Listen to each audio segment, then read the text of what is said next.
शेतकरी मित्रांनो, ज्या पद्धतीनं मिल्किंग मशीन आपल्याला वरदान ठरली आहे, त्याच पद्धतीनं फील्डवरती मिल्किंग मशीनचे काही तोटे सुद्धा बघायला मिळाले.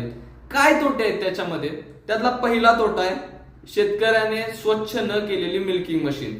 आज आम्ही बऱ्यापैकी ठिकाणी बघतोय मस्टायटिसला आमंत्रण मिल्किंग मशीन देते का, तर 100% देते.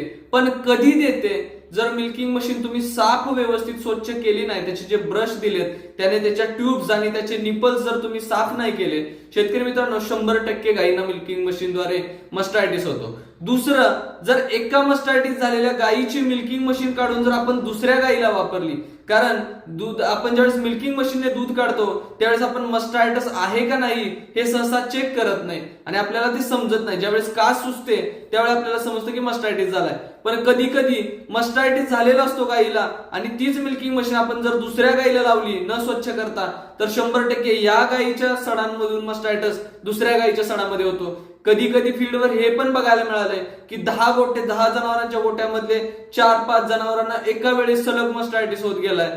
तर हे होतं कशामुळं?